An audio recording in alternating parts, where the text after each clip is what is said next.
Okay, so all hosters in Russia and Hawaii and England, welcome to our movie. The only way to last, and the only way to live it, is to hold on when you get love, and let go when you give it.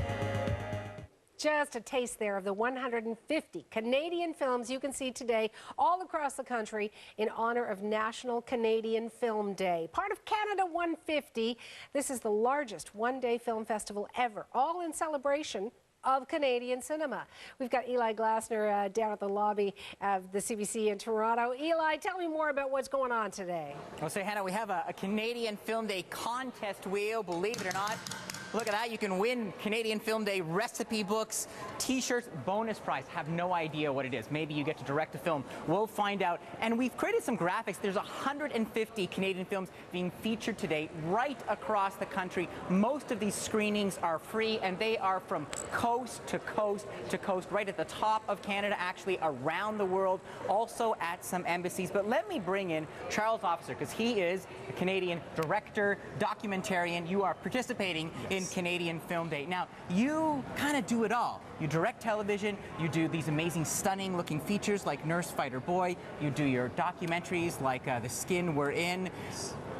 Why can't you pick one? Charles, why keep going back and forth? I think it's just because there's so many amazing stories to be told right here in this country, and I think that, you know, to restrict yourself to say, you know, you're going to be working only in fiction, for myself, means cutting off an opportunity of exploring other ways of telling story.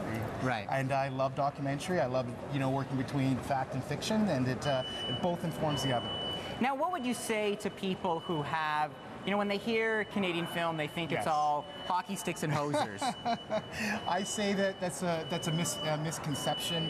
I think we have an incredible body of creative filmmakers across this country who are telling stories that are not only about hockey and goons, and which is great. Although Goon is a great film. It's a great film, but it's like we have so much to offer in this country, and I think now with the new generation of young filmmakers that are branching off and doing docs and fiction stuff, we are going to see a lot of other stories really kind of, you know, spreading across this country. And just briefly tell us what you're doing this afternoon with some students, I think? Yes, well, The Skin We're In association with the Regent Park Film Festival, we're doing a screening. It's free. It's at the Yonge Dundas Square. It's at 6 o'clock. Six doors open at 6, 6:30 screening. Q&A. Desmond Cole will also be with me, and we'll be having a very, very enlightening conversation about racism in this country. Amazing, amazing, powerful work. That is Charles Officer. So Hannah, I'm going to give it back to you, but I do encourage you all to take a look at the cbc.ca/entertainment website. I've given you a little tasting menu, 5 Canadian films to start with. If you think you don't like Canadian movies, you might be wrong. So take a look at that. Back to you, Hannah. I will. Thank you, Eli, and thank you, Charles.